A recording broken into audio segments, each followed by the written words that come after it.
नमस्कार, आप देख रहे हैं काल चक्र। मैं आपके साथ पूजा राठौर शर्मा और मेरे साथ हैं प्रश्न कुंडली विशेषज्ञ पंडित सुरेश पांडे जी। पंडित जी, आपका बहुत बहुत स्वागत है। धन्यवाद।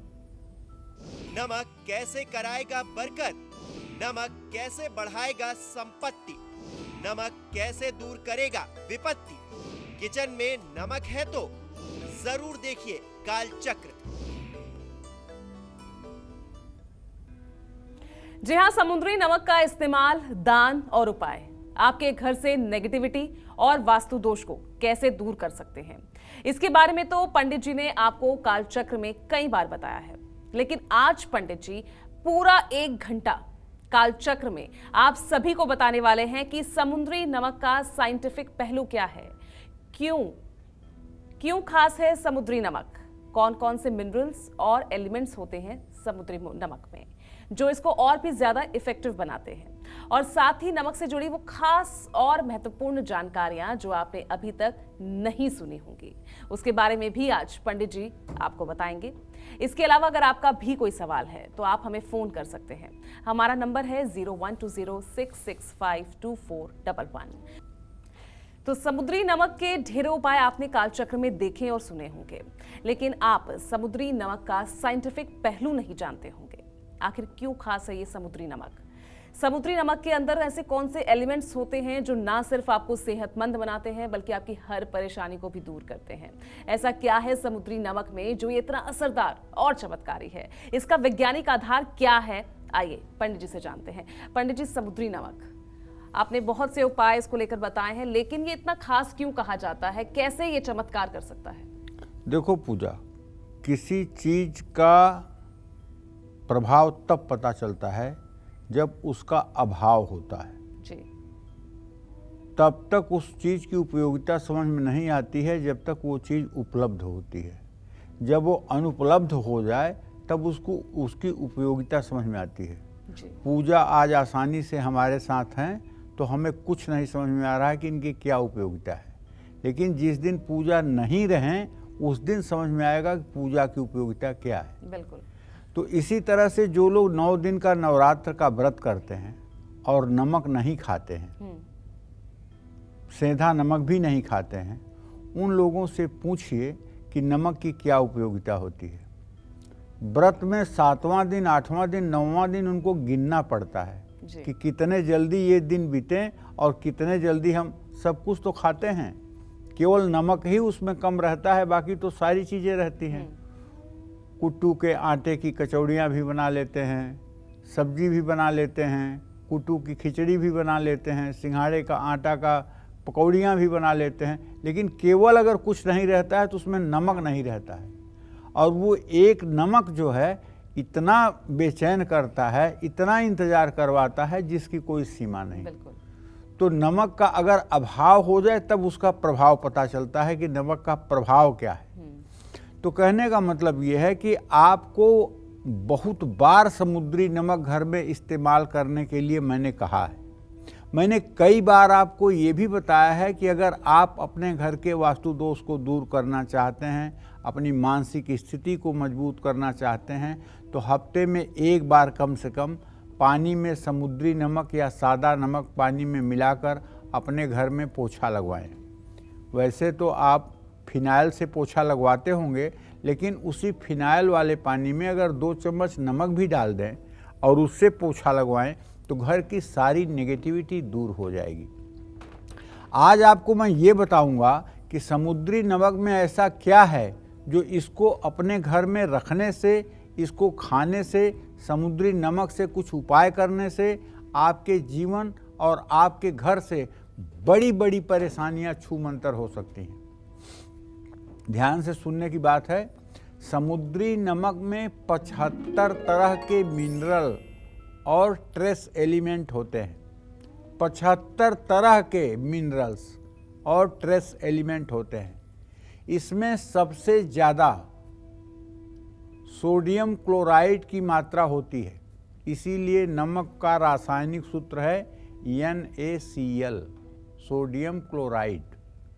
सोडियम हमारी मांसपेशियों और हमारे नर्वस सिस्टम को सुचारू रूप से चलाने के लिए बहुत ज़रूरी है। क्लोराइड हमारे शरीर में ब्लड प्रेशर को संयमित रखता है।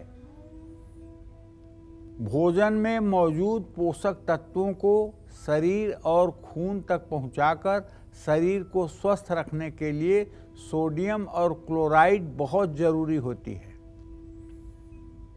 जिसके शरीर में सोडियम की कमी हो जाती है वो व्यक्ति सीरियस माना जाता है। समुद्री नमक में पोटेशियम भी होता है जो शरीर में एसिड की मात्रा को संतुलित रखता है। समुद्री नमक में कैल्शियम और मैग्नीशियम के साथ सल्फर भी होता है। समुद्री नमक में phosphorus, bromine, boron, zinc, iron, manganese, copper और सिलिकॉन भी मौजूद होता है। कुल मिलाकर ये सारे मिनरल्स जो समुद्री नमक में मौजूद होते हैं, यही हमारे शरीर को स्वस्थ रखने और शरीर के हर अंग को सुचारू रूप से चलाने के लिए बहुत जरूरी होते हैं। इसलिए समुद्री नमक को घर में रखने से और इसके कुछ उपाय करने से न सिर्फ शरीर स्वस्थ रहता है बल्कि मानसिक स्थिति और हमारी सोच पर भी इसका सकारात्मक प्रभाव पड़ता है। तो मैंने आपको नमक के अंदर छिपे हुए गुणों के बारे में बताया है और मुझे विश्वास है आज के कार्यक्रम में जो हम इसकी उपयोगिता आपको बताएंगे उसका आप प्रयोग करेंगे और उसका आप लाभ उठाएंगे। जय मां विंध्यवासिनी। चलिए, इस बीच हमारे साथ एक कालचक्र दर्शक जुड़ गए हैं। सुभाष लखनऊ से हैं। सुभाष जी, सवाल पूछिए। प्रणाम पंडित जी। जय मां। हाँ, सदा सुखी रहिए। पंडित जी, मेरा छोटा बेटा है 7 साल का जी। उसका स्वास्थ्य ठीक नहीं रहता, उसके पेट में तकलीफ रहती है और वो पढ़ाई लिखाई के बारे में उसके बता दीजिए पंडित जी। देखिए भैया, ऐसा है, आपके पुत्र भाव का स्वामी बना बुध और उससे रोग भाव का स्वामी बना मंगल जो नीच राशि में बैठा हुआ है। आपके बेटे के पेट के रोग की तकलीफ कोई खास नहीं है। बस आपको 5 किलो गेहूं का आटा, 1 किलो गुड़, 1 किलो लाल मसूर, 1 तांबे का लोटा और 3 मीटर लाल कपड़ा, ये 5 मंगलवार बेटे के हाथ से किसी मंदिर में दान करवा दीजिए और किसी बाल रोग विशेषज्ञ चिकित्सक से परामर्श ले लीजिए। निश्चित रूप से थोड़ी सी दवाइयों में वो ठीक हो जाएगा।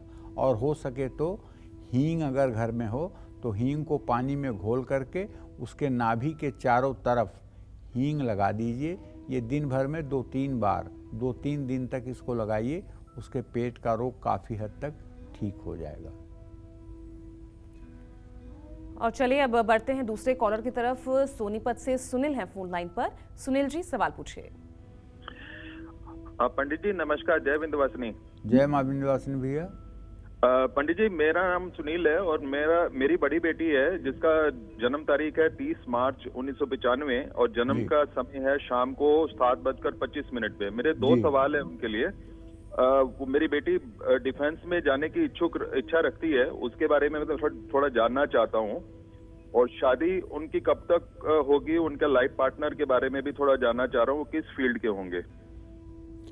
देखो, डिफेंस में जाने का सपना उसका तो अच्छा है, लेकिन अब वो 28 साल की हो गई है और उसका मंगल नीच राशि में बैठा हुआ है। 10वें भाव का स्वामी बृहस्पति राहु के साथ गुरु चांडाल योग बना रहा है। इसलिए डिफेंस में जाने वाली बात बहुत हद तक मुझे ठीक नहीं दिखाई दे रही है, ऐसा होता हुआ नहीं दिखाई दे रहा है। और जहाँ तक उसके भविष्य का प्रश्न है, भविष्य उत्तम है, विवाह अच्छा होगा, दाम्पत्य जीवन अच्छा रहेगा, जीवन सुखी रहेगा। लेकिन डिफेंस में जाने वाली बात ज्योतिष के अनुसार सकारात्मक नहीं दिख रही है। चलिए, तो अब चर्चा को आगे बढ़ा लेते हैं। अब तक पंडित जी ने आपको समुद्री नमक की खासियत और साइंटिफिक पहलू के बारे में आपको बता दिया है, लेकिन मामूली से दिखने वाले इस समुद्री नमक में और भी बहुत से इफेक्टिव चीजें हैं जो आपको और आपके परिवार को खुशियों से भर सकती है। तो चलिए बिना वक्त गवाए पंडित जी से जान लेते हैं समुद्री नमक को घर में आखिर कहाँ रखने से दूर होती है नेगेटिव एनर्जी और आपके सभी बिगड़े काम बच जाते हैं।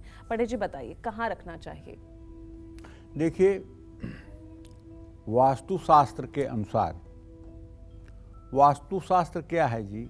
वास्तुशास्त्र का मतलब होता है प्रकृति के अनुसार व्यवस्था। प्रकृति के अनुसार अगर व्यवस्था कर ली जाए, जैसे प्रकृति का निर्माण है, जैसे पृथ्वी का निर्माण है, जैसे समुद्र है, जैसे नदियां हैं, अगर उस अनुरूप अपने जीवन को आप ढाल लें तो यही वास्तु का सबसे बड़ा महत्व है। जैसे सारी नदियां पश्चिम से पूरब की तरफ बहती हैं, एक नर्मदा को छोड़ दीजिए तो बाकी सारी नदियां पश्चिम से पूरब की ओर, दक्षिण से उत्तर की ओर बहती हैं। तो आपका घर भी हर समय पश्चिम और दक्षिण की तरफ ऊंचा होना चाहिए, पूरब और उत्तर की तरफ नीचा होना चाहिए। अगर पश्चिम की तरफ नीचा हो गया या दक्षिण की तरफ नीचा हो गया तो निश्चित रूप से ये बहुत बड़ा वास्तु दोष हो जाता है। तो वास्तुशास्त्र के अनुसार साबुत समुद्री नमक में सकारात्मक ऊर्जा को आकर्षित करने की क्षमता होती है। समुद्री नमक घर में रखने से नेगेटिव एनर्जी का प्रभाव कम हो जाता है। इसलिए हफ्ते में एक बार पानी में समुद्री नमक डाल करके इसका पोंछा पूरे घर में लगाना चाहिए। किसी भी त्योहार या मांगलिक कार्य में अपने घर में साबुत समुद्री नमक जरूर रखना चाहिए।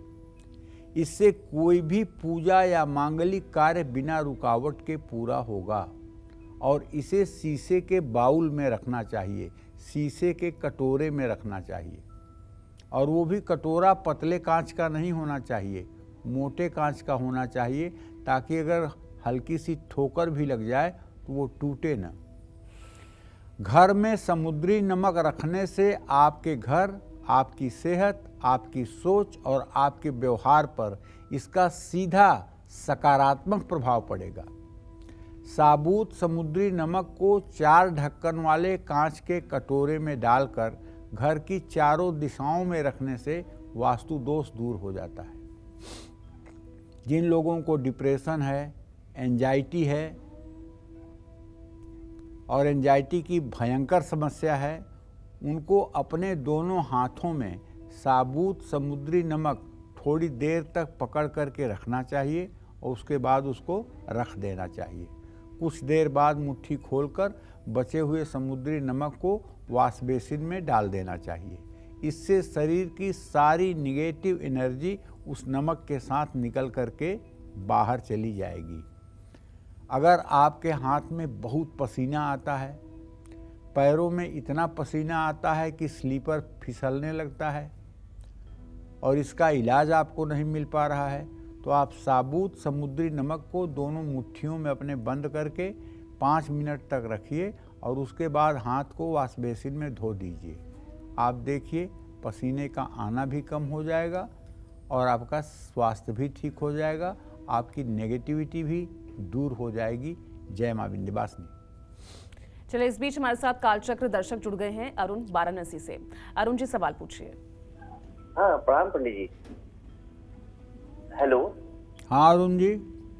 हाँ सर, मेरा डेट ऑफ बर्थ 22 सितंबर 1976 है, शाम को 6:45 पर। सर अभी तक मेरा कोई भी का पार्जन का मतलब कोई भी नहीं बन पाया है, अभी तक मैं पैर पे नहीं खड़े हो पाए हैं। आपके प्रश्न के आधार पर मंगल और शनि 6ठे 8वें बैठे हुए हैं, जो इस बात का संकेत करते हैं कि आपके अंदर भयंकर महत्वाकांक्षा का अभाव है। आप अपनी परिस्थिति को सुधारने के लिए बेचैन और व्याकुल नहीं हैं। सही परिस्थिति का मूल्यांकन करके अपनी योग्यता के अनुसार आप कोई काम नहीं कर रहे हैं, केवल टाइम पास कर रहे हैं और भाग्य को दोष दे रहे हैं। अरुण जी, बहुत स्पष्ट शब्दों में आपको बताना चाहूँगा कि आप लोहा, कोयला, मिनरल, मोबाइल, लैपटॉप, कबाड़ से संबंधित कोई भी काम कर लीजिए, उसमें आपको सफलता मिलेगी। नौकरी में आपको सफलता नहीं मिलेगी। आप छोटा से छोटा व्यापार करके भी अपनी आजीविका को सेट कर सकते हैं, लेकिन केवल भाग्य के भरोसे बैठे रहने पर कुछ होने वाला नहीं है। ये बात आप स्पष्ट रूप से जान लीजिए।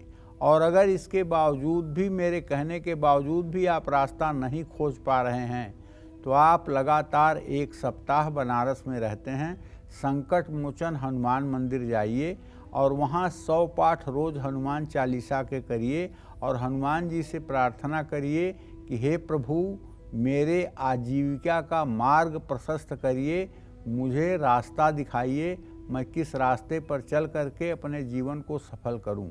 यही प्रार्थना आप वहां बैठकर करिए। निसंदेह 1 सप्ताह के बाद आपको रास्ता मिल जाएगा। जय मां विंध्यवासिनी। आज कालचक्र में पंडित जी समुद्री नमक से जुड़े वो खास उपाय बता रहे हैं जो ना आपने पहले कभी सुने। और देखिए, ये उपाय बेहद सरल हैं और असरदार भी हैं कि कोई भी व्यक्ति इसे बहुत आसानी से करके अपनी सोई हुई किस्मत को जगा सकता है। तो चलिए अपनी इसी चर्चा को आगे बढ़ाते हुए अब बात करेंगे समुद्री नमक किस तरह से घर की नेगेटिविटी और वास्तु दोष को दूर करता है, बल्कि एक खास तरह से इसे घर में रखने से आपकी इनकम भी बढ़ सकती है, खुशियां आ सकती है, कुंडली में बैठे ग्रह मजबूत हो सकते हैं और पुरानी से पुरानी बीमारी भी ठीक हो सकती है। लेकिन कैसे? चलिए पंडित जी से जानते हैं। पंडित जी बताइए, समुद्री नमक इतना असरदार, शायद इसके बारे में पहले कभी किसी ने इतना सोचा नहीं होगा। देखिए, ऐसा है, कांच की मजबूत बोतल में समुद्री नमक भरकर इसमें 1 लौंग डालकर अपने घर में रखने से आमदनी बढ़ती है, धन लाभ होता है और घर में सुख समृद्धि आती है। इसमें जरा सा भी दो राय नहीं है। 2 रुपए का नमक 1 बोतल और 1 लौंग डाल करके आप अपने घर के अंदर रख करके इसको ट्राई कर लीजिए। जिन लोगों की जन्म कुंडली में मंगल कर्क राशि का है या अस्त है या कमजोर है या पापक ग्रहों से पीड़ित है, ऐसे लोगों को समुद्री नमक का उपाय जरूर करना चाहिए। लेकिन जिन लोगों की कुंडली में चंद्रमा कमजोर है, ऐसे लोगों को समुद्री नमक का उपाय बिल्कुल नहीं करना चाहिए। खास करके वृश्चिक राशि में पैदा हुए लोग और वृश्चिक लग्न में पैदा हुए लोग और वृश्चिक के नवमांश में जिनका चंद्रमा हो, उन्हें समुद्री नमक का इस्तेमाल नहीं करना चाहिए। जिन लोगों को अपने घर में या बाहर स्ट्रेस होता है, उनको हर रोज पानी में थोड़ा सा साबुत समुद्री नमक डाल करके उससे नहाना भी चाहिए। जिन लोगों को किसी की बुरी नज़र लगी होती है, उनको साबुत समुद्री नमक को अपने सिर से 7 बार फेर करके नदी में या वॉश बेसिन में ही प्रवाहित कर देना चाहिए। जो व्यक्ति बहुत लंबे समय से बीमार चल रहा है, उसके सिरहाने एक कांच की बोतल में समुद्री नमक भरकर हमेशा रखना चाहिए और समय समय पर इस नमक को बदलते रहना चाहिए। जिन लोगों का शुक्र ग्रह बहुत कमजोर है, जिन पुरुषों को स्पर्म की समस्या है, जिन महिलाओं के अंडे ठीक से नहीं बनते हैं, उनको भी चाहिए कि हर शुक्रवार को साबुत समुद्री नमक का दान जरूर करें। साबुत समुद्री नमक का दान करने से शुक्र ग्रह मजबूत होता है और संतान प्राप्ति में सहायता मिलती है। जय मां विंध्यवासिनी। चलिए, इस बीच हमारे साथ एक कालचक्र दर्शक जुड़ गए हैं। सुषमा है सहारनपुर से। सवाल पूछिए सुषमा जी। हेलो पंडित जी, राम राम। राम राम बेटा। पंडित जी, मेरा नाम सुषमा है और मेरे पति का नाम मिस्टर संजय कुमार। पंडित जी, मेरी डेट ऑफ बर्थ तो पता नहीं, पर मेरी 45-44 के आसपास एज है। और पंडित जी, मेरे ना पैरों के दोनों अंगूठों के जो नाखून है वो और हाथ के दोनों अंगूठों के नाखून ना पके रखते हैं, पस पड़ी रहती है और आसपास की उंगलियों के भी खराब होने शुरू हो गए। और मेरे पति की भी मतलब तबीयत ठीक नहीं रहती, तो बीमार से ही रहते हैं। मतलब वैसे चलते फिरते हैं पर लेकिन ठीक नहीं रहते हुए। उनके होंठ भी काले पड़ रहे हैं और उनको ना स्टंट डाला था अभी पिछले साल जून में, तो उनकी तबीयत ठीक नहीं रहती। देखो सुषमा, तुम्हारे बारे में तो यही बताना चाहूँगा।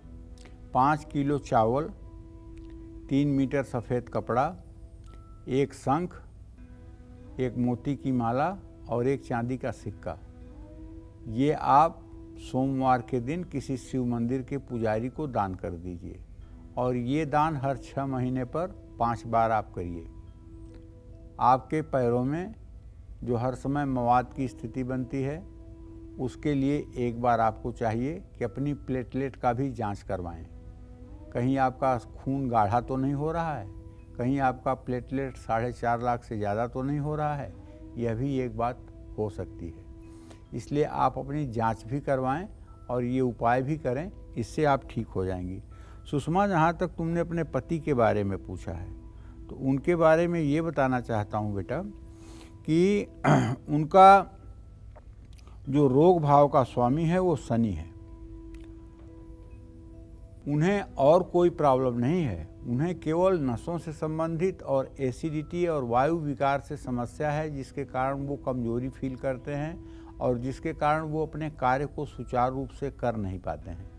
अगर हर शनिवार को सायंकाल हनुमान जी के चित्र के सामने तिल के तेल का दिया जलाकर बतासा या लड्डू का भोग लगाकर और सुंदरकांड का पाठ करना शुरू कर दें तो 1 वर्ष के अंदर उनकी सारी समस्याएं समाप्त हो सकती हैं। ऐसा मुझे पूरा विश्वास है। जय मां विंध्यवासिनी। चलिए आगे बढ़ते हैं और चर्चा को आगे बढ़ाते हैं। समुद्री नमक का इस्तेमाल, समुद्री नमक का दान और समुद्री नमक का उपाय आपको कोर्ट केस में जीत दिला सकता है, शादी में आ रही रुकावटें दूर कर सकता है और रिश्तों में प्यार भी बढ़ा सकता है। लेकिन कैसे, चलिए जानते हैं पंडित जी से। पंडित जी बताइए। जिन लोगों के घर में बाथरूम गलत दिशा में बना होता है, जैसे उदाहरण के लिए अगर किसी का बाथरूम ईशान कोण में बना हुआ है, पूरब उत्तर के कोने में, तो मैं पूरी गारंटी के साथ कहता हूँ ब्रह्मा विष्णु महेश तीनों देवता भी आकर के उसको खुश नहीं रख सकते। उसको दुख पाना ही पाना है, उसको परेशान होना ही होना है, क्योंकि वो देव स्थान है और देव स्थान पर मल मूत्र का त्याग करने से 33 कोटि देवता नाराज हो जाते हैं। इसका वास्तुशास्त्र में कोई उपाय ही नहीं है। इसका उपाय तो सीधे होता है कि बाथरूम को बंद कर दिया जाए, उसकी फर्श को तोड़ करके फिर से उसे ठीक से बना करके उस जगह पर पूजा स्थान स्थापित की जाए। हाँ, अगर आपका बाथरूम ईस्ट वेस्ट फेसिंग है, या तो आप कमोड पर पूरब की तरफ मुंह करके बैठते हैं या पश्चिम की तरफ मुंह करके बैठते हैं, तो ये भी एक प्रकार का वास्तु दोष है, क्योंकि नॉर्थ साउथ फेसिंग ही कमोड या टॉयलेट का सीट होना चाहिए। तो ऐसे में आपको अगर दोष है तो कांच के बाउल में, कांच के बर्तन में साबुत समुद्री नमक भर करके एक कोने में रख देना चाहिए और समुद्री नमक को समय समय पर बदलते रहना चाहिए। 27 शुक्रवार तक श्रृंगार के सामान के साथ साथ समुद्री नमक का भी दान करना चाहिए। किसी सुहागन स्त्री को करने से कानूनी मामलों में जीत मिलेगी। अच्छा, क्या आपने कभी सुना होगा कि नमक से भी हवन होती है? बड़ा आश्चर्य हो रहा होगा आपको कि अभी तक तो अगर तगर नागर मोथा कूट छणीला जटा मासी सुगंध वाला देवदारू का चूरा चंदन भूरा, यही सब तो सुना है हवन के लिए। हवन में अभी नमक का नाम तो कभी नहीं सुना कि नमक से भी हवन होती है, लेकिन होती है। मैं आपको बता रहा हूँ, माता बगलामुखी की जब पूजा होती है, माता बगलामुखी स्तंभिनी है। मुकदमे में जीत के लिए, शत्रु को पराजित करने के लिए, किसी का स्तंभन करने के लिए माँ बगलामुखी की पूजा होती है। माँ बगलामुखी को ब्रह्मास्त्र विद्या भी कहा जाता है। कहा जाता है कि इनका मारा कोई बचता नहीं और इनके बचाए हुए को कोई मार नहीं सकता। तो इनकी जो हवन होती है उसमें 4 मुख्य चीज़ें होती हैं। एक तो होता है नमक, एक होता है घी, एक होता है हल्दी का बूरा, हल्दी का पाउडर, और एक होता है गेंदे के फूल की पंखुड़ियाँ। ये 4 चीज़ों से ही हवन किया जाता है। माँ बगलामुखी का हवन इन 4 चीज़ों से ही किया जाता है। ये शास्त्र सम्मत बात कह रहा हूँ, कोई अपने मन से नहीं ये बात पैदा कर रहा हूँ। तो माँ बगलामुखी की उपासना में नमक से हवन करने का विधान है। अकाल मृत्यु की स्थिति, ऐसी हवन करने से अकाल मृत्यु की स्थिति कभी नहीं आएगी और शत्रु पीड़ा कभी आपको प्रभावित नहीं कर पाएगी। शादी में आ रही रुकावट को दूर करने के लिए किसी भी शुक्रवार को नमक का एक पैकेट खरीद कर इसको अपने घर की नमकदानी में मिला लीजिए और ये उपाय 27 शुक्रवार बिना रुकावट के करिए। इससे आपके जीवन में कई अच्छे और बड़े बदलाव आएंगे। समुद्री नमक को कभी भी ज़मीन पर नहीं फेंकना चाहिए। समुद्री नमक ज़रूरत के हिसाब से ही इस्तेमाल करना चाहिए। इसकी बर्बादी करने से आपको फ़ायदा नहीं मिल पाएगा। समुद्री नमक का कोई भी दूसरा नमक किसी भी व्यक्ति के हाथ में नहीं पकड़ाना चाहिए। जो लोग तनाव में हैं या हमेशा दबाव में काम करते हैं उनको नमक का सेवन कम से कम करना चाहिए। जय माँ विंध्यवासिनी। तो चलिए, आज हम बेहद ही महत्वपूर्ण डिस्कशन कर रहे हैं समुद्री नमक को लेकर। तो पंडित जी, समुद्री नमक के उपायों के बारे में तो आपने बता दिया, लेकिन अब वो खास जानकारी जानना चाह रहे हैं दर्शक जो अब तक आपने नहीं दी, बताइए। देखिए, अपने सभी दर्शकों को बताना चाहूँगा कि नमक को चंद्र और शुक्र का प्रतिनिधि माना जाता है। नमक को आप किसी स्टील या लोहे के बर्तन में रखते हैं तो ये चंद्र और शनि का मिलन योग होगा जो बहुत घातक सिद्ध होगा, क्योंकि चंद्र शनि की युति को ज्योतिष शास्त्र में क्या कहते हैं? विष योग। चंद्र शनि की दृष्टि भी संपूर्ण हो जाए तो विष योग होता है। तो इसी तरह से अगर स्टील के बर्तन में या लोहे के बर्तन में नमक अगर रखा जाएगा तो ये चंद्र शनि का एक तरह से मिलन ही माना जाएगा। और नमक को किसी प्लास्टिक के डब्बे में भी नहीं रखना चाहिए। नमक को सिर्फ और सिर्फ कांच के ही बर्तन में रखना चाहिए, ये बात ध्यान रखना चाहिए। नमक का गिरना कभी शुभ नहीं माना जाता है। भोजन बनाते समय नमक नहीं चखना चाहिए, इससे दरिद्रता आती है। जो लोग भोजन बनाते भी रहते हैं, थोड़ा सा चम्मच से निकाल के चखते भी रहते हैं, ऐसे घर की महिलाएं घर में दरिद्र का निमंत्रण देती हैं, घर में दरिद्रता आती है। नमक सीधे सीधे किसी को हाथ में रख कर के भी नहीं देना चाहिए। नमक का पैकेट भी देने से बचना चाहिए। ऐसा मानते हैं कि इससे व्यक्ति के संबंध खराब होते हैं। आपको अगर कोई व्यक्ति पसंद नहीं है तो उससे नमक उधार आपको बिल्कुल नहीं लेना चाहिए। और शनि अगर कुंडली में कमजोर है तो भोजन में काले नमक का इस्तेमाल ज़्यादा करना चाहिए। कुंडली में चंद्रमा कमजोर है तो सेंधा नमक का इस्तेमाल ज़्यादा करना चाहिए। मंगल कुंडली में कमजोर है तो भोजन में समुद्री नमक का इस्तेमाल करना चाहिए। ये सब उपाय आपके जीवन में परिवर्तन करेंगे, ऐसी हमारी मान्यता है। जय मां विंध्यवासिनी। और आइए अब बात करते हैं आज के लकी ईमेल कुंडली विजेता की। तो आज की हमारी कुंडली विजेता है काशीपुर उत्तराखंड की रहने वाली वर्तिका भट्ट, और इन्होंने हमें ईमेल के जरिए अपनी नौकरी और भविष्य के बारे में जानना चाहा है। तो पंडित जी, मैं आपको डिटेल्स आपको दे देती हूँ इनकी। ये नाम है इनका वर्तिका भट्ट। जन्म की तिथि है 15 फरवरी 1997 जी। जन्म का समय है दोपहर के 12:30 बजे जी। जन्म का स्थान काशीपुर। 2 सवाल है पंडित जी इनके। पहला सवाल है कि इन्होंने बीटेक करने के बाद नौकरी की, लेकिन बेवजह इन्हें नौकरी से निकाल दिया गया। अब ये अपनी नई नौकरी कब मिलेगी ये जानना चाह रही है, और करियर इनका कैसा रहेगा। दूसरा सवाल है इनकी शादी कब तक होगी।